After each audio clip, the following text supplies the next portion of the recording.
Hello दोस्तों, आप सभी का स्वागत है भाग्यवती यूट्यूब चैनल में। तो आप कैसे हैं? आप सब अच्छे होंगे उम्मीद करती हूँ, और आपकी पढ़ाई भी अच्छे से चल रही होगी। हम पढ़ेंगे कवि परिचय। रघुवीर सहाय का साहित्यिक परिचय निम्नलिखित बिंदुओं के आधार पर लिखिए।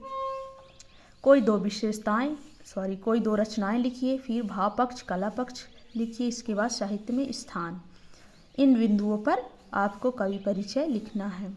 उत्तर है, कवि रघुवीर सहाय का जन्म 9 दिसंबर 1929 को लखनऊ, उत्तर प्रदेश में हुआ था। आकाशवाणी, दूरदर्शन के काम करने के साथ साथ आपके कल्पना, दिनमान और दैनिक नवभारत टाइम्स में भी काम किया। इन्होंने इतने सारे जगह पर काम किया।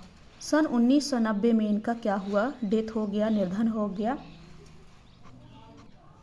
इनकी प्रमुख रचनाएं हैं आत्महत्या के विरुद्ध, हंसो हंसो जल्दी हंसो, सीढ़ियों पर धूप ये काव्य संग्रह है, रास्ता इधर से है ये कहानी है लिखने का कारण, और ये निबंध। तो ये इनकी प्रमुख रचनाएं हैं। इसके बाद हम आते हैं भाव पक्ष में। रघुवीर सहाय एक कथाकार, कवि और पत्रकार थे, इसलिए उनके साहित्य में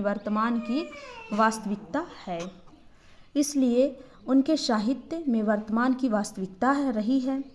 जाति या वैयक्तिक स्मृतियाँ उनके काव्य में नहीं के बराबर, यानी जाति व्यक्ति स्मृति जो है उनके काव्य में नहीं के बराबर मान जाता है। छंदानुशासन के लिहाज से भी वे अनुपम हैं। कला पक्ष है, रघुवीर सहाय की रचनाओं में सहज शैली उनके व्यक्तित्व पर परिचायक है। इनकी शैली कैसी थी? सहज थी, सरल थी।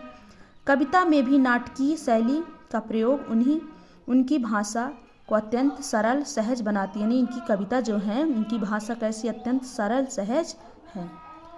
कोष्ठांकित वाक्यों का प्रयोग करना एक नया प्रयोग है।